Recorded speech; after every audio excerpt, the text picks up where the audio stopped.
जब बच्चे अपने माता पिता पर बोझ नहीं होते तो फिर माता पिता बुढ़ापे में अपनी औलाद पर क्यों बोझ होते हैं। एक बार एक बेटा अपने बूढ़े और कमजोर बाप को अपने कंधे पर बिठाकर नदी की ओर जा रहा था।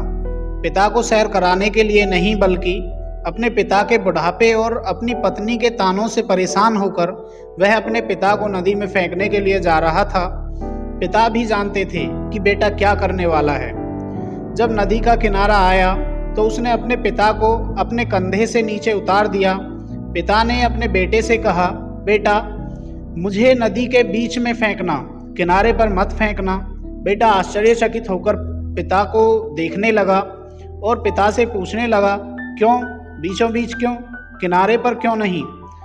पिताजी ने जो कहा वह सुनकर बेटे का सर चकरा गया।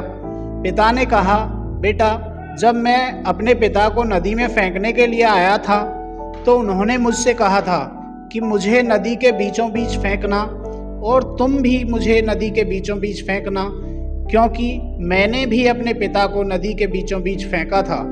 इतना सुनते ही बेटा रो पड़ा और अपने पिता को फिर से कंधे पर बिठाकर अपने घर की ओर चल पड़ा और सोचने लगा कि मेरे पिता ने अपने पिता को नदी में फेंका था, इसलिए मैं भी उनको नदी में फेंकने के लिए आ गया, और अगर आज मैं अपने पिता को नदी में फेंक दूंगा तो कल मेरा बेटा भी मुझे नदी में फेंक देगा।